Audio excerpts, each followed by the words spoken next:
Assalomu alaykum Pavloniya ishqibozlari, assalomu alaykum Pavloniya Shahri Savs kanali obunachilari. Bugun biz ko'chatlarni jo'natishda davom etyapmiz.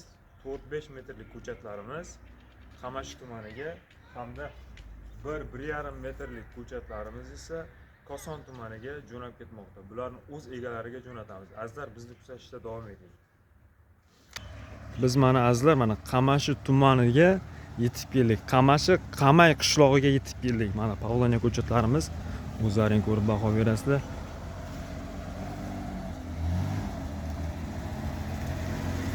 To'rt 5 metrlik ko'chatlarimiz.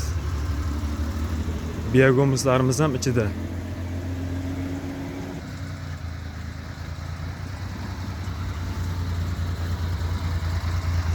Assalomu alaykum Pavloniya ishqibozlari, assalomu alaykum kanalimiz obunachilari. Mana biz Qamashi tumanida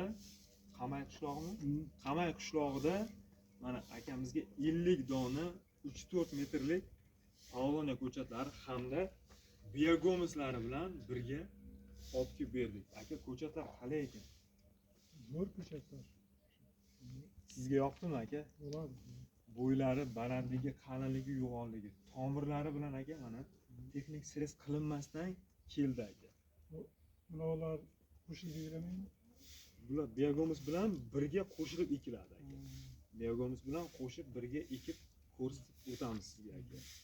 Azizlar, bizdan uzoqlashmang, like hamda podpiska bosib keting.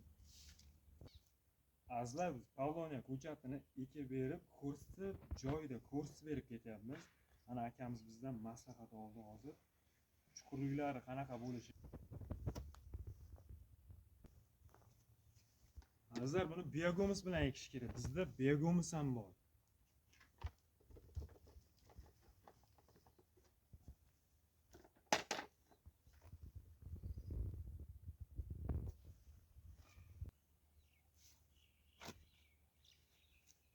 Mana azizlar, ko'chatimiz hozir ko'mildi.